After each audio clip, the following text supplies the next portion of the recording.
Hello, welcome to American Government. Today we're talking about chapters 11 and 12 about interest groups and the media. A couple of definitions to think about here, first of all. The book defines interest group as an organization of people sharing a common interest or goal that seeks to influence public policy. Consider the difference between a party and an interest group. Political parties are structured. Interest groups may or may not have that kind of structure, but interest groups tend to be focused on a particular kind of interest or a particular kind of goal as opposed to political parties. Social movements are, on the other hand, a widely shared demand for change in some aspect of the social or political order. Social movements aren't necessarily organized, and particularly these days, they can be quite disorganized with no central organization whatsoever, and yet people come out mobilizing in cities around the country or even around the world, demonstrating, demanding change of some sort. Think back on last summer's demonstrations following the death of George Floyd in Minneapolis. So compare political parties to interest groups, first of all. Political parties tend to have formal structures. They have a leadership, they have an organization, a headquarters, they've got advertising, they've got all these kinds of things. Parties tend to be permanent kinds of structures. Interest groups may or may not be organized. There are certain kinds of interest groups that represent industry or unions or something like that, that are formal kind of things. They're what's called political action committees, which act in some ways like political parties with a particular focus on certain issues. Political parties tend to be permanent kinds of structures. Democratic and Republican parties both were formed back in the 19th century. They're still around going into the 21st century. Interest groups will shift from time to time. Interest groups that made sense 100 years ago may no longer exist, such as interest groups such as temperance activists trying to bring about prohibition. Wouldn't no longer really exist on a large scale, but were very common around the 1900s, 1910s. Women's suffrage was a major kind of interest group politics that existed before the 19th Amendment that has not been around much since then. But on the other hand, you get nowadays work groups that work for the interests of women's rights, women's equality, pro-choice, those kind of things. Goals also are different from parties to interest groups. That is, political parties' main goal is winning elections. Political parties can shift on their interests, on their focus, on the issues, but their main thing is winning parties. And so they field candidates, they raise money, they can compete in elections. Interest groups tend to focus on shaping policy. And so interest groups, again, have the goal of change as opposed to the goal of continuity. Representation, candidates represent parties, parties represent their candidates. Interest groups, leadership can be very fluid. An interest group like the NRA, National Rifle Association, elects its leadership from time to time. Other interest groups may have appointed or self-appointed leaders, or people who just emerge as leaders because of their role in bringing about demonstrations or other kinds of identifying issues. And people change over time. Think about civil rights movements in the United States and how the leadership has changed over the decades. So social movements oftentimes lead to formation of interest groups. They don't tend to lead to the formation of political groups or political parties, but interest groups can shape political parties in a way that political parties don't necessarily want to be shaped. Think about in the last few election cycles, the role of the Black Lives Matter movement in shaping the Democratic Party, and think about the pro-Trump supporters who are shaping the Republican Party now in the 2020 and 2022 elections. Okay, the book identifies interest groups as having some characteristics that are important here. First of all is the rise of interest group, what leads to the formation of an interest group, of any kind of interest group. Now, what the book says that one, that you get broad economic developments have led to the emergence of interest groups. Broad economic development meaning industrialization, transferring people from agricultural production to industrial production, the rise of the service economy, those kind of things lead to broad economic developments that mean interest groups then reflect those changes in the economy. Second thing is government policy. government policy changes from time to time. Think about government policy during the New Deal and the period of the Great Society in the 1960s versus government policy from the 1980s up until the 2020s here.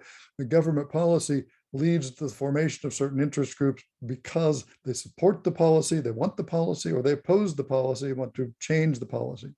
Third thing is leadership. Excuse me. Interest groups need some kind of leadership. It can be informal, it can be formal, it can be elected, it can be appointed, it can be just the rise of somebody who forms their own interest group and leads it. But there needs to be some kind of leadership, there needs to be some kind of direction, some kind of form of communication. Oftentimes there's money involved, those kind of things. And so leadership's important for all of those kind of things. Fourth thing the book talks about is that government has expanded over time. The government is much more involved in all kinds of things than it was back in the late 18th century or 19th or even in the early 20th century. The role of government in society has expanded, and with that, the variety and a number of interest groups that have emerged has expanded with it.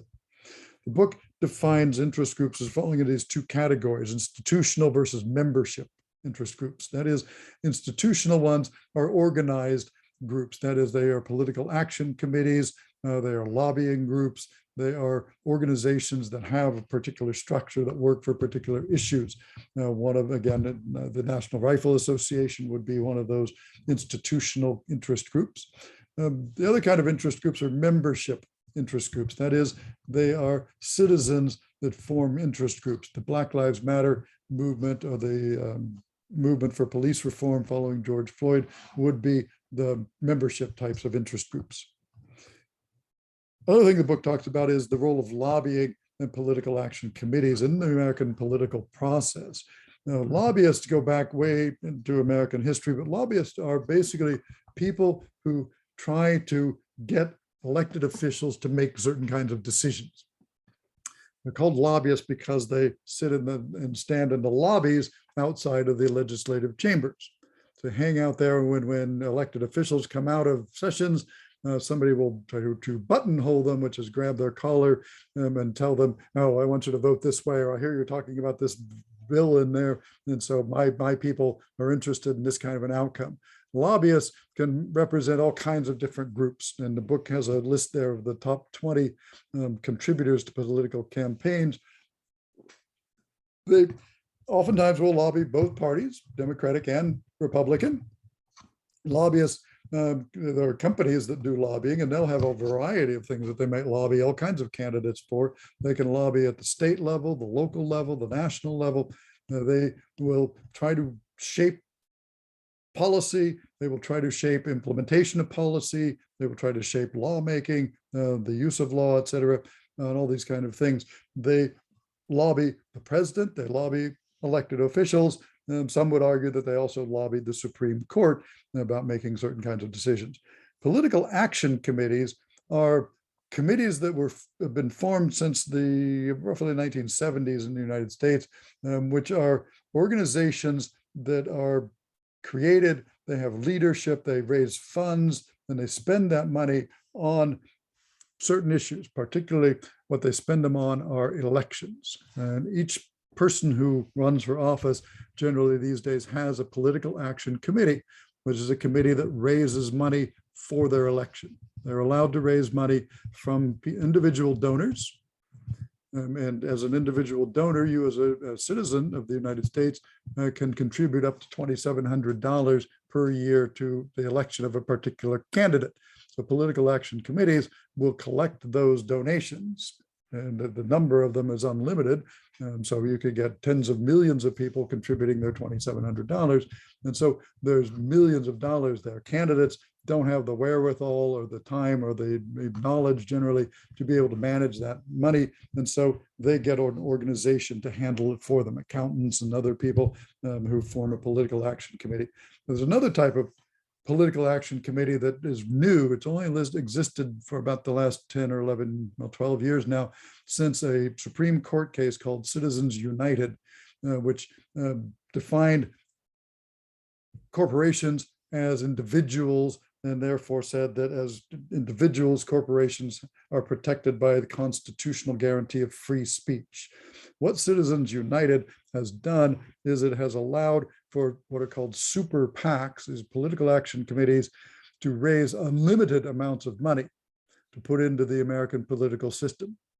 What they use that money for is not supporting particular candidates, but rather pushing particular issues. And those issues may be dear to certain candidates. So Super PAC can raise unlimited amounts of money, which they will use primarily for advertising, is what they use it for. But they also will use it for things like getting research papers done for them on certain topics. Like they'll pay for somebody to do research demonstrating that tobacco is not harmful for humans, or that vaccines don't work, or something like that. And they will pay to have this kind of research done, and then they will put out advertising about it. And they will try to get elected officials to consider legislation according to what they're trying to push, or they will try to use it to influence elections. So a super PAC might put out an ad, and pay attention to the ads that are coming out nowadays as we go into the election cycle here, that ads oftentimes will be on TV and they won't actually mention a candidate. They'll just talk about something like freedom or liberty or something like that, or they'll talk about inequality or the need to have responsible government or various kinds of things like that. And viewers looking at those can kind of guess, okay, so that's a Democratic or that's a Republican ad or something like that, but they don't actually say that, and they're allowed to do that under the law. One problem with super PACs is that super PACs don't necessarily have to reveal their sources of funding. Political action committees tied to candidates have to publish quarterly reports. Every 3 months they have to publish a report showing everybody who's donated money to their political action committee, regardless of how small or large that amount is. And so if you donate your $27 to Bernie Sanders, we'll say Bernie Sanders campaign would issue a report showing your name and the amount you donated there. But super PACs can collect money without actually revealing the sources, which means that money, unlimited amounts of money, can be coming from anywhere in the world, from any kind of group for whatever purposes. So there could be groups giving money we don't know to try to get certain candidates elected, or to convince certain people of certain things happening or not happening in the American political system. Okay, move on to chapter 12, more definitions here. Chapter 12 talks about media, and it talks about 3 main kinds of things. That is media, there's published media, which includes print, radio, and television, social media, which is media distributed on the internet, and then propaganda as well, which is a different kind of beast here. Media is something that's published generally by companies, and it is generally organized. It is distributed on a regular basis, hourly, daily, weekly, monthly, annually, whatever kinds of things. It is media that goes through an editorial process. The print media, radio, and television, which are main sources of that published media, they all have generally journalists or reporters, presenters, people who are trained in what they're doing. They generally have people who have, there's an editorial process that goes on. So a writer will write a story about a certain event or a person, and then an editor will look at that, check it for facts. They have fact checkers working for a lot of these companies. They will actually look at things and make sure that they've got the dates right, the numbers right, the who said what right, all those kind of things. And then it will be published once it's gone through the editorial process and once it's gone through a fact-checking process, which means then that print, radio, and TV media tends to have a certain delay to it, right? If you look at a newspaper, you'll notice that what's covered in the newspaper is things that happened yesterday. Because it takes a while for reporters to get the stories, editors to edit the stories, and they actually do the printing of the newspaper overnight and its distribution in the early hours of the morning. So when you pick up a New York Times at the newsstand on, say, Monday morning, what you're looking at is news that happened on Sunday, Saturday, Friday, even sometimes. Radio and TV have an advantage in being a bit more immediate, and because they're on the air, and so the TV stations generally have regularly scheduled news programs. The three networks like ABC, NBC, CBS, and Fox, the four of them, have regular nightly news programs, same time every day. And so there's a news cycle there where they're 24 hours. They'll have news on in the evening that happened that day or the day before, and then they won't have another cycle for another 24 hours. Radio tends to be updated more frequently. It can be something that happened earlier in the day. But all of these share the same kinds of principles, that they go through an editorial process. They are tied to professionals. They are generally tied to corporations that own the media, that own the newspapers, own the radio stations or the TV stations, and they reflect their interests. Social media is a somewhat different kind of thing. It's something that's new. It depended upon the invention of the internet. The internet was invented in the 1990s. And so it's not until then that you get the emergence of what we call social media. Social media differs from published media in that social media is basically open to anybody. You can publish more or less anything on Facebook, Twitter, TikTok, wherever your whatever media outlet you want to use. And so what it does is it takes out that middleman between you and the news. That is, it means that there's maybe or may not be a journalist involved in producing this news. There may or may not be an editor involved in producing this news. There may or may not be a company involved in producing this news, and it may change over time or immediately. It can change within minutes or seconds, and it's available all the time. You can go on to Twitter or Facebook or wherever, and you can publish a story or paste something up there, and there's no control over it. It doesn't have to be true even, believe it or not. What you read on the internet does not have to be true because it's all open and free. And the thing is then that you've got a couple of things happening. One is that social media makes the news production in some sense more democratic, because there are stories now that can be put out there by people that are not being put out by corporate-owned media because it doesn't meet their interests, or they don't think it's exciting enough or interesting enough, or we're getting advertising dollars. And so with social media, you can post videos, you can post things on there very quickly, and lots of stories that are very important to us today, such as the killing of George Floyd, would not have been on the print, radio, or TV shows. But it did get recorded by a person who posted it on social media. People saw it, they spread it, it went viral, as they say, and then the published media picked up the story. So this is happening all over. So this is one thing about social media. In some sense, it has made the production of news more open, more free, more democratic, and more accountable to the people.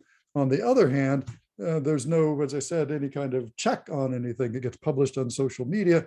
And so what gets published can be complete lies, it can be conspiracy theories, it can be any number of things, any range of things, and there's nothing that filters it out. In fact, in the congressional investigations that have been going on now about Facebook, following revelations from whistleblowers, they're finding that Facebook has a corporate policy that steers people towards stuff that isn't true because it keeps people reading and increases their advertising revenues.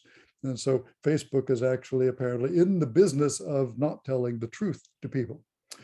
Well, what's the difference between social media and propaganda? Propaganda is something that is generally produced by governments, states, and so it shares that with media, but it's information that's biased or misleading, that's used to promote a particular cause or a point of view. Think about what we think about when you think of propaganda generally is World War II and Nazi Germany, where they had a whole agency that was coming up with false news stories and talking about what the German treatment of the Jewish population of Europe and various kinds of things like that. But propaganda can happen in any kind of setting, any place. And in the United States, we have propaganda that happens as well. All right. The book points out that media has developed in stages over time. So go back all the way to the 1780s, the beginning of the American Republic. What you got is what was originally called the party press, which was generally, these would be one sheet kinds of things, little news things printed by somebody like Benjamin Franklin, who was a printer, and then shared locally. The distribution would not be very wide, maybe a dozen, 2 dozen people, maybe hundreds, I don't know, would get this kind of a thing. And that was basically it, because paper was expensive, printing ink was expensive, few people were trained in it, and literacy was pretty low in the American states of the US in this period, so people couldn't read these things anyway. The way they got their news was generally from word of mouth or people traveling or just hearing people talking about things. In the 1840s, literacy had gone up, printing expenses had gone down, and there emerged then the popular press. These are newspapers and later then magazines and other kinds of things that were published by companies. William Randolph Hearst was the first real mogul to own multiple newspapers, particularly on the West Coast, but around the country, including in New York. He owned dozens of papers, and he had stories, a particular kind of stories that they would publish. They would publish them all over the country.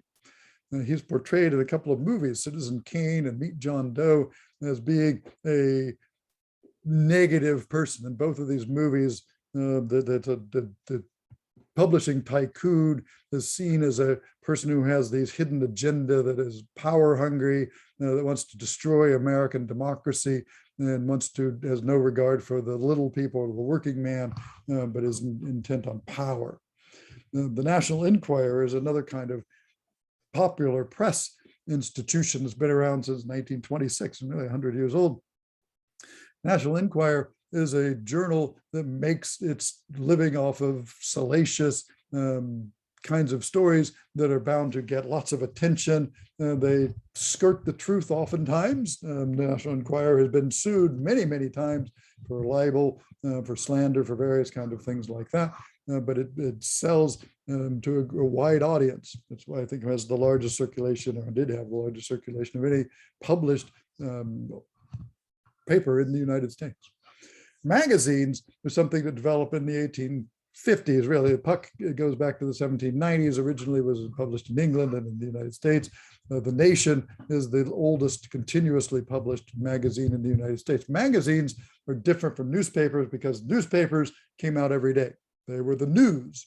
There were papers with the news. Magazines were more in-depth kind of things. Magazines tend to be thicker. They tend to have more stories in them because they come out once a week or once a month. They have much more in-depth kinds of coverage of things. They spend a lot less time focusing on immediate kinds of things because today's news is going to be last month's news by the time the magazine comes out.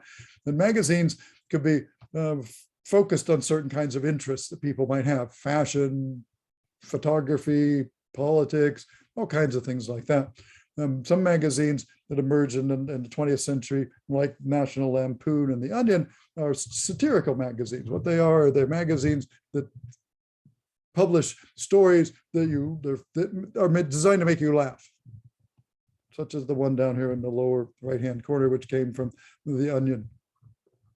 Radio emerged as a new form of media in the 1920s. The difference between radio and newspapers and magazines was newspapers and magazines had to be printed and physically distributed. Radio could be distributed over the airwaves to anybody who had a radio. There were broadcasts from stations around the country. And in the 1920s, there emerged dozens of these, some with very powerful transmitters that could reach most of the way across the country. And so anybody who bought a radio could then receive this signal for free. All they had to do is get the radio, plug it in, and find the signal. And radios dial, so there's multiple stations out there with music, with information, with entertainment, talk shows. A lot of the TV series, soap operas and things that developed in the 1950s for television were originally radio programs. The Green Hornet and various kinds of things like that were originally on the radio. And this was a kind of entertainment that was national more than regional, because they were being broadcast all over the country. And so radio stations started broadcasting in a couple of ways. One, they started broadcasting stories that would make sense to people everywhere, in California, as well as Texas, as well as New York. But it meant that radio announcers also had to have a certain kind of accent and a certain way of talking that people all over the country could understand. And so people with heavy Bronx accents might be radio publishers or radio commentators or announcers in New York, but they probably wouldn't be working nationally. Listen to people's voices now on television like Fox or CBS or NBC. Listen to the kind of accent. Try to figure out where they're from, where were they born, where were they raised. It's almost impossible because now they try to get rid of that accent so that they'll become national. Television was invented in the 1940s and really gets big after World War II when people start buying TVs. Now, the great thing about television was that, like radio, there was a free signal that you could get from these stations around the country, but television also had images.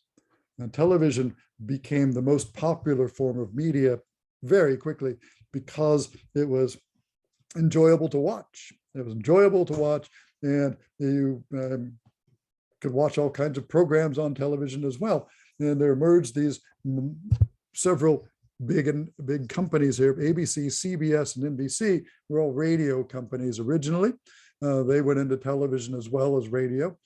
Fox News was one of the later ones, a more recent one.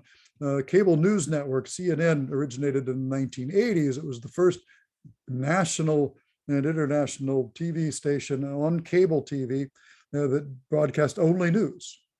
And originally they had a show called Headline News, which ran 24 hours a day, every day of the week, over and over and over again. And all it gave basically was the headlines for news around the world. And so CNN had to go finding news all over the place.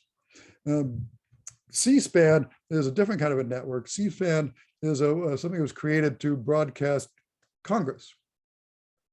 And so if you turn on C-SPAN, what you'll find is congressional committee hearings or the floor of the House or Senate, government news, basically.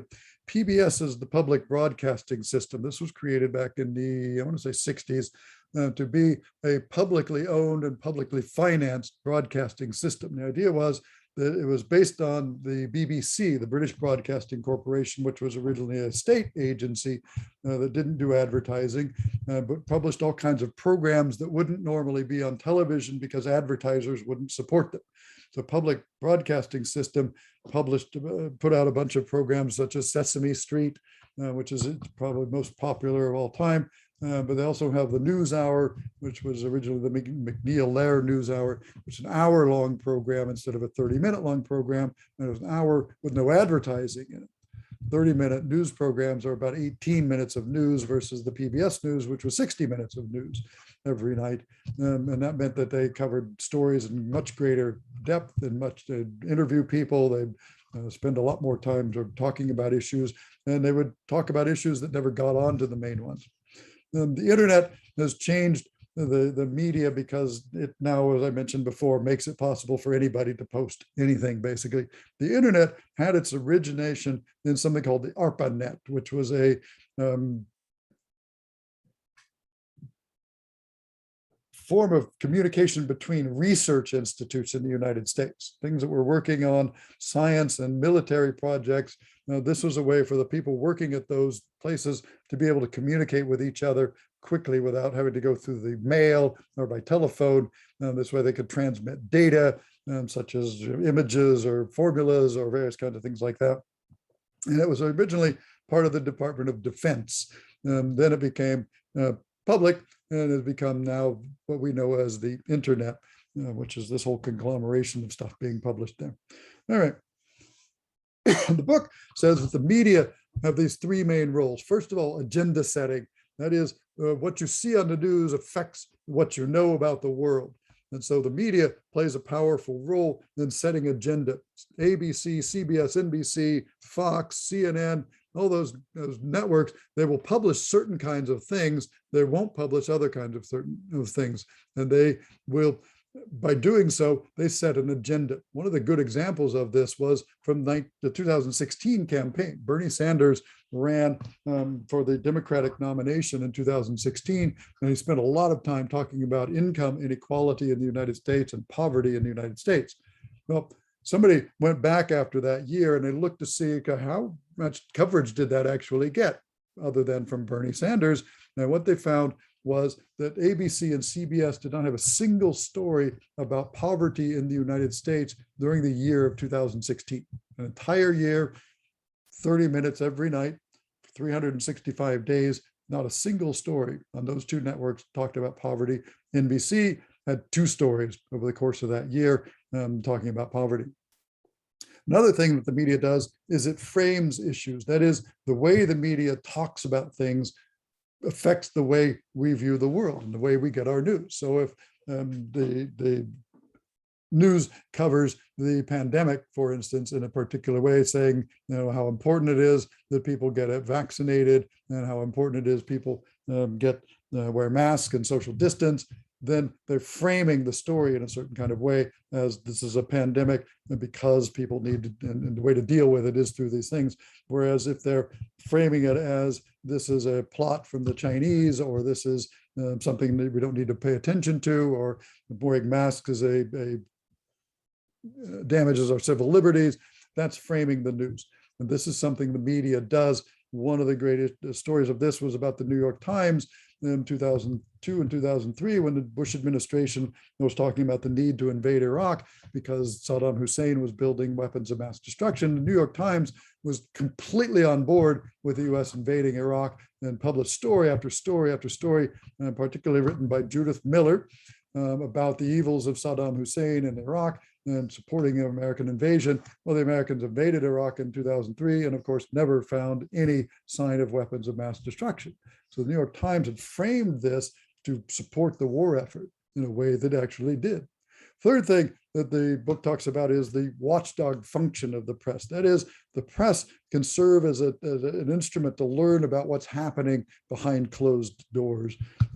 Muckrakers or journalists like Lincoln Steffens, Ida Tarbell, Upton Sinclair in the upper left there, who publish stories about corporations or government malfeasance, about corruption, about bad business practices, about dangerous kind of things happening in factories and those kind of things, where people that interests don't want those things out, but the media can be a powerful way of getting that news out about those kind of things. Think again about the George Floyd case and about how that was covered by the media once it came out. Daniel Ellsberg down here in the lower right was a man who leaked government documents to the Washington Post. There's a great movie called The Post with Meryl Streep and what's the guy's name? Anyway, who talks about how in the 1960s, the government had commissioned a group of experts, policy experts and others, to look at the American war in Vietnam and report to the Secretary of Defense, Robert McNamara, what the US would need to do to win the war. After research, months and months and months of research, this team of experts came up with a report telling McNamara that basically the US was never going to win the war in Vietnam. There was no way. Its military wasn't capable to win the war. And no matter how many resources, how much resources or people were sent to Vietnam, it would never end in an American victory. McNamara took the report, locked it away in a cabinet. Daniel Ellsberg, one of the people who worked on the report, decided that this report was too important to be thrown away. It had to be exposed to the public.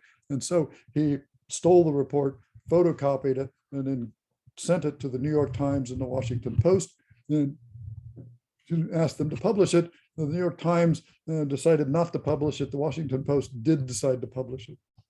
And so it came out, and it had a huge effect on how Americans viewed the Vietnam War, because up until that time, Americans were thinking the US was going to win the war. Of course, Americans always win the war as they thought. After the Pentagon Papers came out, anti-war protests began to grow tremendously. Another thing the book talks about here is bias and negativity. Bias and negativity in the media. Why are media biased, and why is there so much negative coverage of things? Well, a couple of things. Bias is not a bad thing. So what? Newspapers, channels, networks, whatever, they have their own editorial biases. They lean to the left, they lean to the right, they support certain kinds of things, they don't support certain kinds of things. That's fine. When you look at your media, you get your news, you're looking at stuff that's biased. It's always going to be biased. It's going to go one way or the other. And it may have alternative views on things, it may not.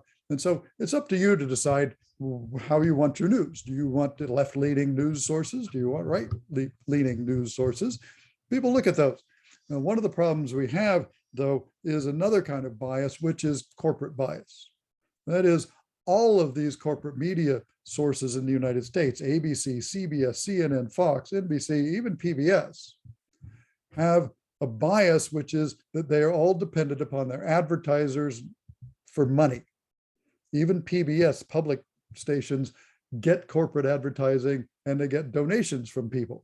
And they are sensitive to those because they depend upon those. They're commercial enterprises that only exist to make a profit. They sell news in order to sell advertising. The main reason for those evening news programs is not 18 minutes of news, it's 12 minutes of advertising, which they want you to watch. How do they get you to watch it? By putting news that they think will hold your attention. Well, they've done the studies on this, they've done the surveys on these kind of things, they've done the research, and they know that what keeps people paying attention is things blowing up, violence, despair, negativity.